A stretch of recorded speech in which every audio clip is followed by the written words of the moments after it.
Hello दोस्तों, कोई case में आपका स्वागत है। आज हम लोग एक ऐसे टॉपिक पे बात करेंगे जो प्राचीन काल के कौन कौन से प्रमुख युद्ध हैं, हम उनकी बात करेंगे। नेक्स्ट वीडियो हमारा मध्यकालीन इतिहास में आएगा कि मध्यकालीन इतिहास से कौन कौन से युद्ध हुए हैं और कौन कौन से युद्ध आधुनिक काल में हुए हैं। हम वहां से जो है सारे युद्ध का अलग अलग वीडियो बना दे रहे हैं, जिससे अगर आपके पास रहेगा तो युद्ध से जब जुड़ा हुआ क्वेश्चन आ जाए तो आपका सही हो जाए। बहुत सारा क्वेश्चन युद्ध से जुड़ा हुआ आता है तो हमसे वो गलत हो जाता है, इसलिए जो है हमें उसको ध्यान देना पड़ेगा कि युद्ध से अगर क्वेश्चन आए तो हमारी गलती ना होने पाए। ठीक है, थोड़ा हम लोग बात करेंगे भारत की ज्योग्राफी के बारे में। भारत में जितने भी आक्रमण अभी तक हुए हैं सब हुए हैं पश्चिमी उत्तर पश्चिमी क्षेत्र से हुए हैं। अभी तक भारत पर आक्रमण हिमालय की ओर से कभी नहीं हुआ है, बंगाल की खाड़ी की ओर से कभी नहीं हुआ है, अरब सागर की ओर से कभी नहीं हुआ है। तो भारत का तीन तरफ का पूरा क्षेत्र सुरक्षित है। एक ही तरफ प्रॉब्लम है और हमारे देश के राजाओं में इतनी एकता नहीं थी कि वो इस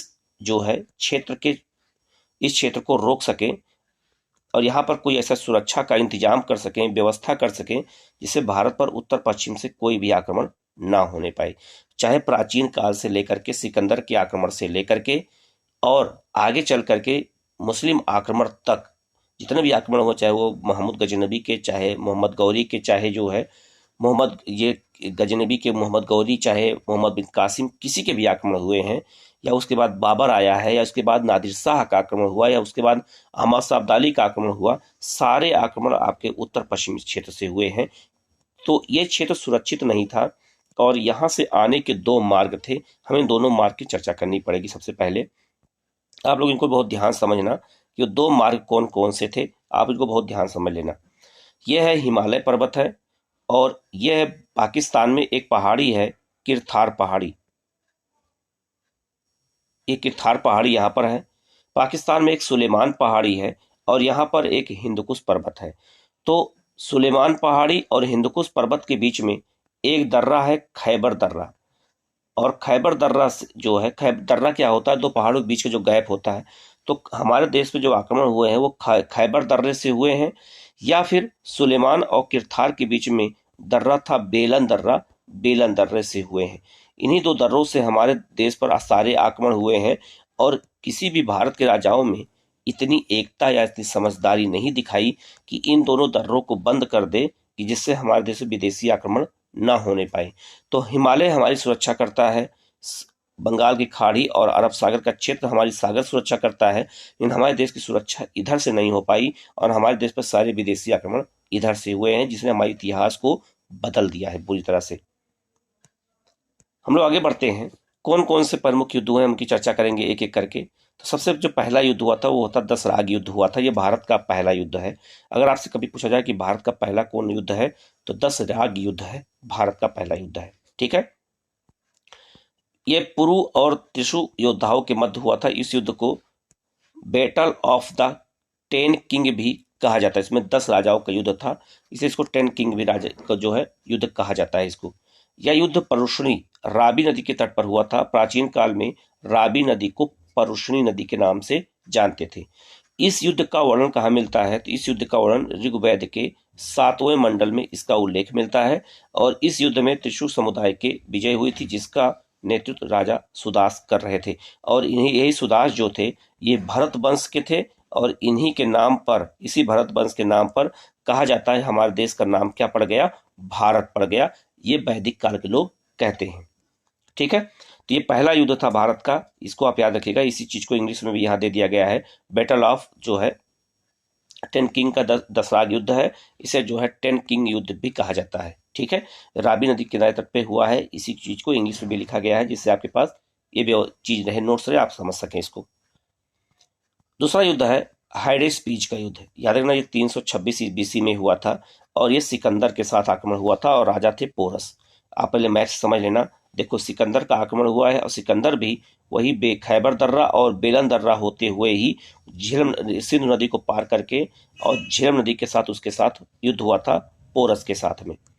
तो याद रखना जो युद्ध हुआ था इसको झेलम का युद्ध भी कहते हैं, इसे बिस्तस्ता का युद्ध भी कहते हैं, क्योंकि बिस्तस्ता झेलम नदी को ही कहा जाता है संस्कृत भाषा में, और इसे यूनानी भाषा में हाइडो स्पीच कहते हैं, तो इसे हाइडो स्पीच का युद्ध भी कहा जाता है। और यह युद्ध किसी किसके बीच हुआ था? सिकंदर और पोरस के बीच में। सिकंदर की इसमें विजय हुई थी और इस युद्ध को जो है क्या कहते हैं? झेलम का युद्ध कहते हैं, या इसी को बितस्ता का युद्ध कहते हैं, या फिर इसी को कहा जाता है हाइडो स्पीच का युद्ध। युद्ध कब हुआ था? 326 बीसी में हुआ था। एग्जाम में कभी कभी ये भी पूछ देता है कि जब सिकंदर का भारत पर आक्रमण हुआ था उस समय मगध का राजा कौन था? तो मगध का राजा घनानंद था। ये भी आप लोग याद रखिएगा, उस समय राजा कौन था? घनानंद था। तीसरा आक्रमण जो है कौन सा युद्ध है? कलिंग युद्ध हुआ था 261 बीसी में। और कलिंग कहाँ है? तो वर्तमान में उड़ीसा में है। ठीक है। पाटलिपुत्र से में उस समय राजा कौन था? अशोक था। और अशोक के समय में ही ये युद्ध हुआ था। कौन सा? कलिंग युद्ध। और अशोक ने अपने जीवन में एकमात्र युद्ध लड़ा था कलिंग युद्ध। कहा जाता है कलिंग युद्ध के बाद अशोक ने युद्ध की नीति को त्याग दिया और उसके स्थान पर धम्म की नीति को अपनाना शुरू किया और बौद्ध धर्म के विकास के लिए काम किया। लेकिन एक क्वेश्चन यहाँ पर इंटरव्यू में पूछा जाता है, अक्सर पूछा जाता है कि जब अशोक ने कलिंग युद्ध जीता और उसका हृदय परिवर्तित हो गया, इतने लोग मारे गए उसको देख करके, तो उसने युद्ध की नीति त्याग दिया, लेकिन कलिंग पर अधिकार क्यों बनाए रखा? कलिंग भी त्याग सकता था। एक सवाल ये हमेशा इंटरव्यू में पूछा जाता है कि जब युद्ध की नीति अशोक त्याग सकता है तो कलिंग पर विजय के बाद कलिंग को उस राजा को वापस क्यों नहीं कर दिया? ये भी क्वेश्चन बार बार पूछा जाता है। ठीक है, तो क्यों नहीं वापस किया ये भी बता देता हूं मैं। क्योंकि कलिंग आक्रमण करने का उद्देश्य ही अशोक का था कि पूरब के देशों के साथ व्यापार को बढ़ाने के लिए एक अच्छा सा बंदरगाह बनाना पूर्वी तट पर। इसीलिए अशोक ने कलिंग को जीता और कलिंग को जीतने के बाद वापस नहीं किया, क्योंकि पूर्वी देशों के साथ व्यापार आसानी से किया जा सके। यही उसका कारण था। आगे इसमें कुछ पॉइंट देख लेते हैं। एग्जाम में अगर ये पूछ दे, कभी आज तक एग्जाम में ये क्वेश्चन नहीं आया है, लेकिन एग्जाम में अगर आ जाए तो गलत ना होने पाए। यह युद्ध उड़ीसा में भुवनेश्वर के निकट दया नदी किनारे हुआ था। अगर एग्जाम में आपसे ये पूछ दे कि कलिंग का युद्ध किस नदी किनारे हुआ था, तो दया नदी किनारे हुआ था। इस युद्ध में सम्राट अशोक की विजय हुई। कलिंग युद्ध का उल्लेख अशोक के 13वें शिलालेख में मिलता है और अशोक ने इस युद्ध में राजा अनंत पद्माभन को पराजित किया था। किसको पराजित किया था, यह आपको याद रखना है। किस अभिलेख में जानकारी मिलती है, याद रखना है। और ये किस नदी किनारे हुआ था, ये याद रखना है, दया नदी किनारे। आज तक ये क्वेश्चन नहीं आया है, लेकिन अगर भविष्य में आ जाएगा तो गलत हो जाएगा, इसलिए आप लोग को याद रखिएगा। इसके बाद हम लोग आगे बढ़ते हैं। अगला युद्ध है रावर का युद्ध। रावर का युद्ध हुआ था 712 ईस्वी में। और ये युद्ध किसके किसके बीच में हुआ था? तो मोहम्मद बिन कासिम और जो है सिंध के राजा दाहिर के बीच में हुआ था। सिंध के राजा थे दाहिर। और आप देख सकते हैं इस मैप को, आप देखिएगा ध्यान से, तो मोहम्मद बिन कासिम अरब से बेलन दर्रा होते हुए ही भारत में प्रवेश किया था। और यह सिंध का क्षेत्र है, यहाँ के राजा थे दाहिर। इनकी राजधानी थट्टा थी। और दाहिर का जो सिंध थे, सिंध के राजा का जो प्रमुख बंदरगाह था उसका नाम था देवल बंदरगाह। तो दाहिर ने अरब व्यापारियों के लिए देवल बंदरगाह को रोक दिया था। इसीलिए जो है अरब का आक्रमणकारी मोहम्मद बिन कासिम ने राजा दाहिर को दंडित करने के लिए उसने भारत पर आक्रमण किया था और सिंध पर अधिकार किया था। और इसी सिंध पर पहली बार भारत में जजिया कर लगाया गया था। जो जजिया कर जो है कौन सा कर होता है? यह धार्मिक कर होता है। यह आप लोग याद रखिएगा कि पहली बार जजिया कर किसे लगाया था? तो मोहम्मद बिन कासिम ने लगाया था। किस पर लगाया था? सिंध पर लगाया था, याद रखना। और इसी बेलन दर्रे होते हुए ये भारत पर आक्रमण किया था। और देवल बंदरगाह बहुत इंपॉर्टेंट है, याद रखिएगा, ये सिंध में स्थित था और दाहिर यहाँ का राजा था। तो पहला भारत पर मुस्लिम आक्रमण यही हुआ था, ये भी याद रखना। एग्जाम अगर आपसे पूछा जाए कि भारत पर पहला मुस्लिम आक्रमण किसने किया था, तो मोहम्मद बिन कासिम ने किया था।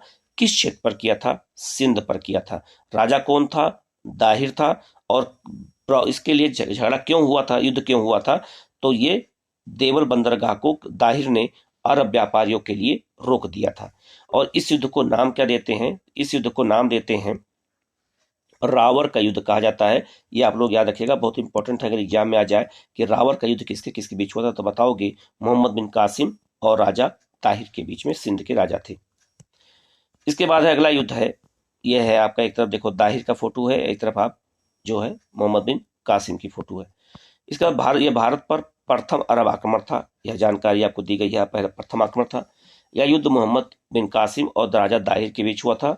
राजा दाहिर सिंध के राजा थे।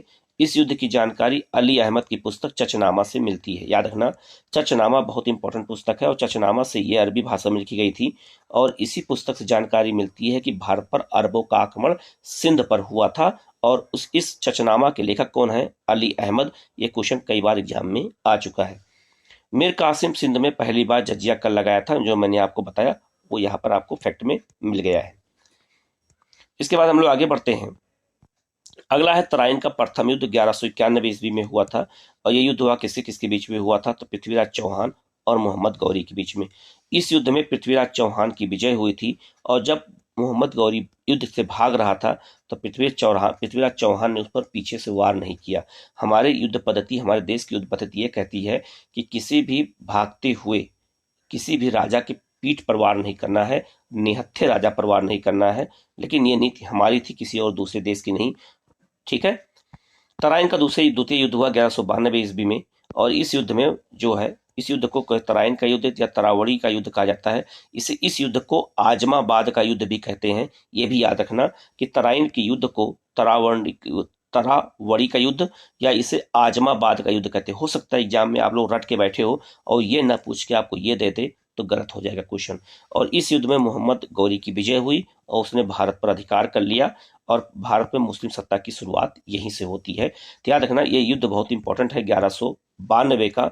और 1192 का युद्ध इतना इंपॉर्टेंट है कि इस युद्ध ने भारत के प्राचीन काल के इतिहास को मध्यकाल के इतिहास की ओर ढकेल दिया। हमारा इतिहास अगर एग्जाम में अगर आपसे पूछा जाए कि हमारा इतिहास प्राचीन काल से मध्यकाल की ओर प्रवेश किया, वो कौन सा निर्णायक युद्ध था? 1192 का तराइन का द्वितीय युद्ध था। आगे बढ़ते हैं हम लोग। अगला है चंदावर का युद्ध 1194 ईस्वी में हुआ था। यह मोहम्मद गौरी और कन्नौज के राजा जयचंद के बीच में हुआ था और कन्नौज के राजा जयचंद को पराजित किया गया और कन्नौज पर अधिकार कर लिया गया। तो मोहम्मद गौरी ने भारत पर 3 प्रमुख आक्रमण जो इंपॉर्टेंट था ये लड़े थे। एक आक्रमण उसने गुजरात का युद्ध लड़ा था, भीम द्वितीय ने उसको पराजित किया था। तो ये मोहम्मद गौरी ने विजय करके और भारत पर मुस्लिम सत्ता की स्थापना कर दी थी। ये सब युद्ध का क्रम आपसे पूछा जाएगा एग्जाम में, याद रखिएगा।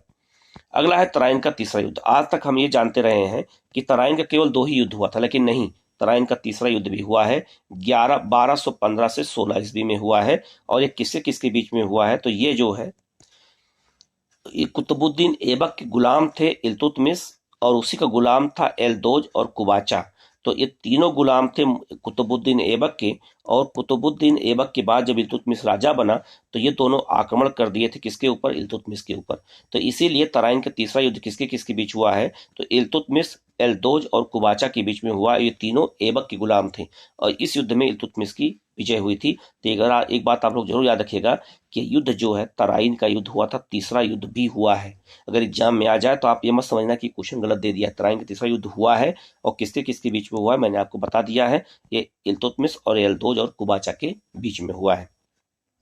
तो ये हो गया आपका प्राचीन काल के जो प्रमुख युद्ध थे, हमने उनकी जानकारी आपको दे दी है। अब इसके बाद जो अगली सीरीज आएगी वो आएगी मध्यकालीन इतिहास के जितने भी युद्ध हुए उनकी हम एक क्रम से बताएंगे और फिर आधुनिक काल के कौन कौन से युद्ध हुए हैं हम इनकी जानकारी आपको दे देंगे। आप जिससे एक साथ अगर आपके पास ये वीडियो रहेगा तो कभी भी आप देख करके इसको नोट कर लेंगे तो आपको ये याद रहेगा। वीडियो कैसा लगा आपको जरूर बताना। कॉन्सेप्ट आपको कुछ क्लियर हुआ कि नहीं क्लियर हुआ ये भी बताना। कहीं किसी क्वेश्चन में डाउट हो तो आप उसको कमेंट करके पूछ सकते हैं, उसका जवाब आपको तुरंत दे दिया जाएगा। वीडियो को आप लाइक करिएगा, शेयर कर दीजिएगा और चैनल को सब्सक्राइब कर लीजिएगा और बेल आइकन को जरूर प्रेस कर लेना जिससे आपके पास नोटिफिकेशन सबसे पहले पहुंच जाए और आपके पास उसका लाभ आप उठा सकें। ओके।